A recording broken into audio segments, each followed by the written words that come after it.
Akashvani presents Morning News.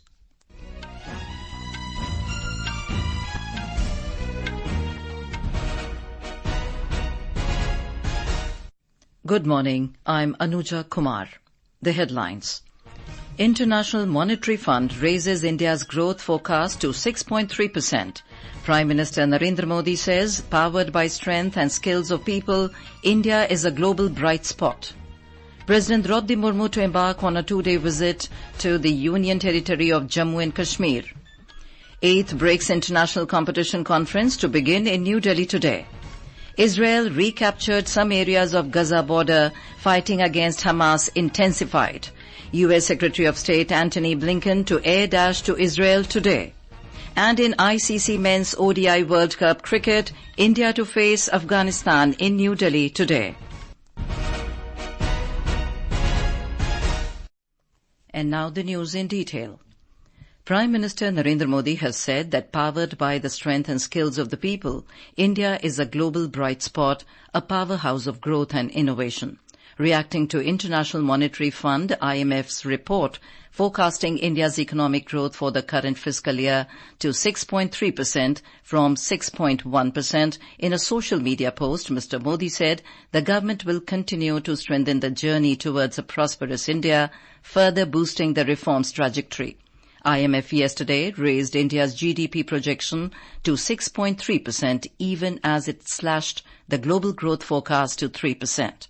IMF's World Economic Outlook said growth in India is projected to remain strong at 6.3% in both 2023 and 24, with an upward revision of 0.2 percentage point for 2023, reflecting stronger than expected consumption during April to June. President Droupadi Murmu will be on a two-day visit to Jammu and Kashmir beginning today. The President will attend the 20th convocation of the University of Kashmir at Srinagar today. The President will also interact with the members of local tribal groups and women's self-help groups at Raj Bhavan. She will attend a civic reception to be hosted in her honour at the Raj Bhavan.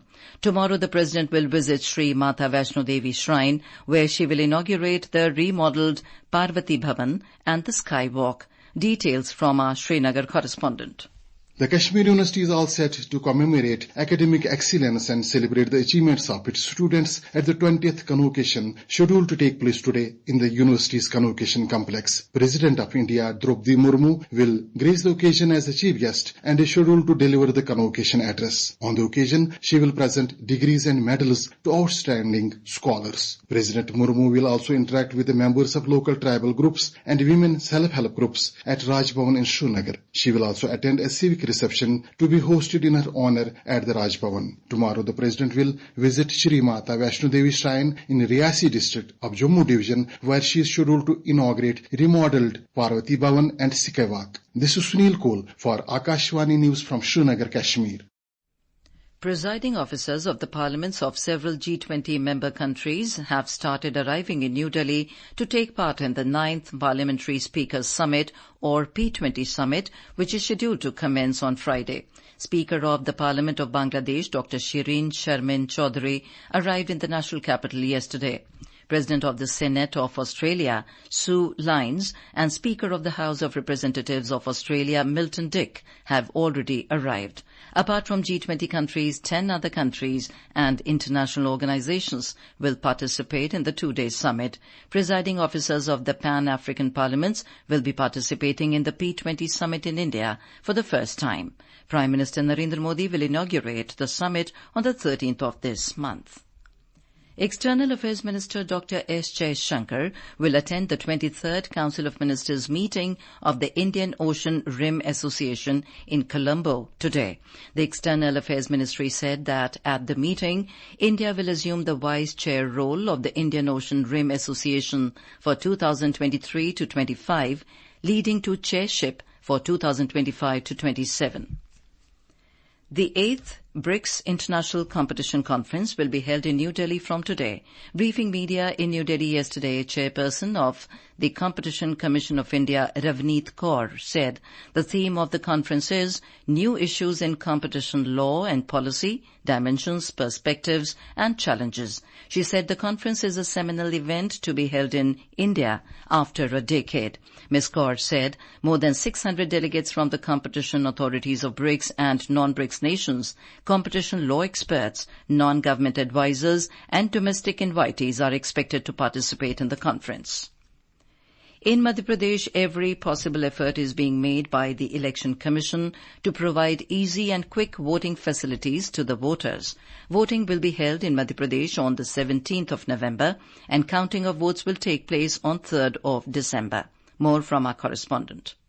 In Madhya Pradesh, voting will be held at 64,523 polling stations. MP's Chief Election Officer Anupam Rajan informed that polling stations for senior citizens and Divyang voters have been set up on the ground floor. They have been given the facility to vote from home also. हर प्रकार की, चाहे वो wheelchair की व्यवस्था हो, चाहे वो ramp की व्यवस्था हो, चाहे उनके लिए किसी असिस्टेंट या वॉलंटियर की व्यवस्था, बैठने की व्यवस्था हो, पानी की व्यवस्था हो, तो उनको एक सुखद अनुभव मतदान केंद्र पे देने का प्रयास होता है सभी मतदाताओं को भी और खास करके जो हमारे बुजुर्ग और दिव्यांग मतदाता हैं. There are more than 5 crore 60 lakh voters in the state. In this, more than 2 crore 88 lakhs are male and 2 crore 72 lakhs are female voters. The number of third gender voters is also 1,373. Sanjeev Sharma, Akashvani News, Bhopal.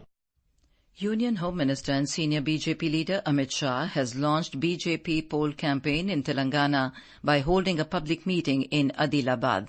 Telangana Assembly elections are scheduled to be held on the 30th of November. Addressing the gathering, Mr. Shah called upon the people of the state to elect a double-engine government. He urged people to elect a government that would work for the welfare of tribals. Modi ji आए थे अक्टूबर महीने में चमक का सरक का central आदिवासी university की स्थापना की है. हमारा एक क्षेत्र आदिवासी बहुल क्षेत्र है. अब इस सेंट्रल आदिवासी यूनिवर्सिटी 950 करोड़ के खर्चे से नरेंद्र मोदी जी बना रहे हैं. This is Akashvani giving you the news. For quick news updates round the clock, follow us on our Twitter handle at AIR News Alerts. Israel has said it recaptured Gaza border areas from Hamas yesterday, the fourth day of fierce fighting that has left over 1,900 dead on both sides since the terrorists launched a surprise attack. However, Israel faced the threat of a multi-front war after 3 days of clashes with terrorists on the northern border with Lebanon. Prime Minister Benjamin Netanyahu has warned Israel's military campaign following Saturday's onslaught is only the start of a sustained war to destroy Hamas and change the West Asia.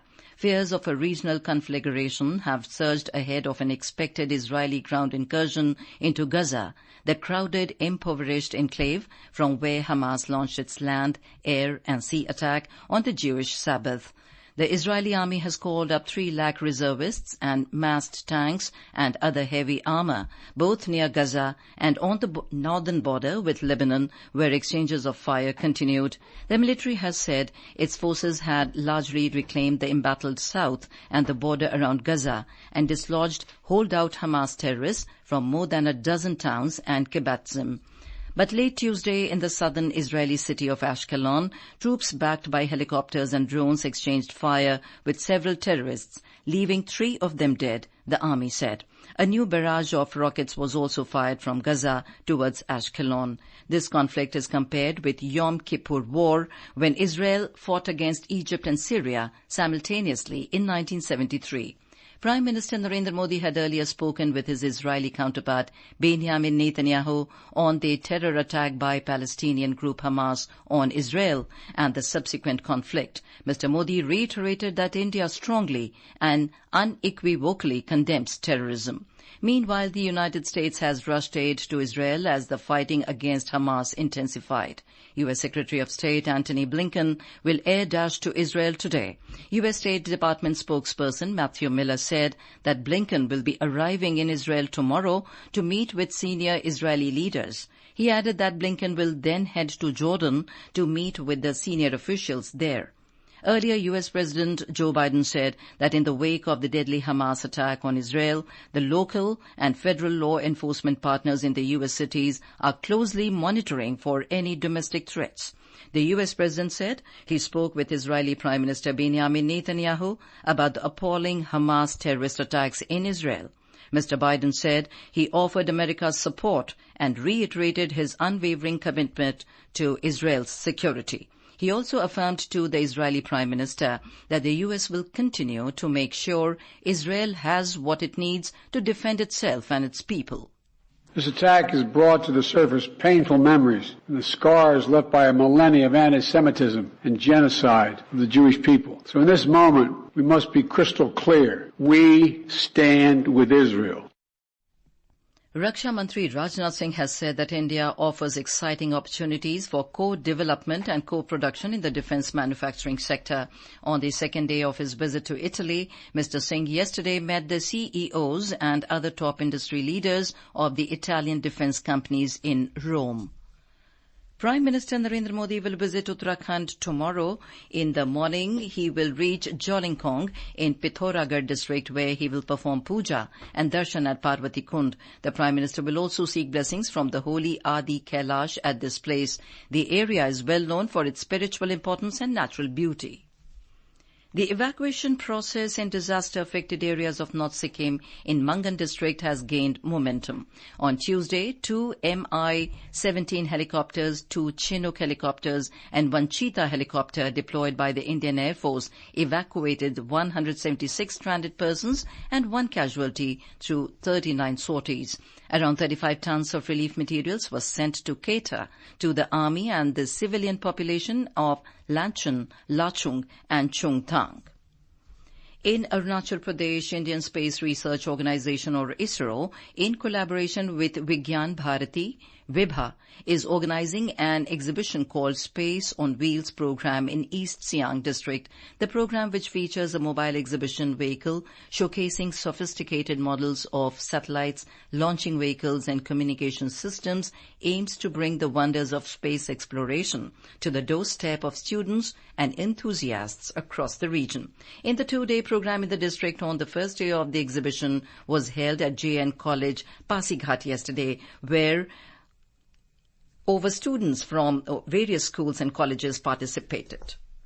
On to sports. In ICC Cricket World Cup, India will take on Afghanistan at Arun Jaitley Stadium in New Delhi today. In yesterday's match, Pakistan kept their winning streak intact against Sri Lanka in the World Cup. On a placid track, the Lankan posted 344 on the board. In reply, Pakistan managed to scale the target with 6 wickets in hand. Abdullah Shafiq batted fluently at the top order and scored 113, while Rizwan got into the groove after a scratchy starting. And now for a look at today's newspapers, it's over to Renu Kataria. Thank you, Anuja. A top front page headline in the Economic Times states India as one of the growth engines in the world economy. The Daily writes IMF raises India's financial year 24 growth forecast to 6.3%. Hindustan Times states US rushes aid to Israel as hundreds killed in Gaza. Condemning terror of all forms, Prime Minister Modi expresses solidarity with Israel. The Times of India adds Netanyahu assures support for safety of 18,000 Indians in Israel. The Indian Express, quoting the IOC chief, writes serious considerations, interest in India in hosting Olympics.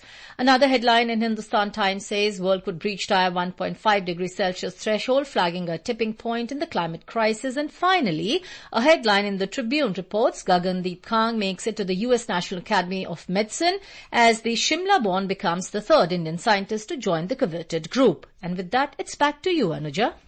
Thank you, Renu. And now, before we end the bulletin, the headlines once again. International Monetary Fund raises India's growth forecast to 6.3%. Prime Minister Narendra Modi says, powered by strength and skills of people, India is a global bright spot. President Droupadi Murmu to embark on a 2-day visit to the Union Territory of Jammu and Kashmir. 8th BRICS International Competition Conference to begin in New Delhi today.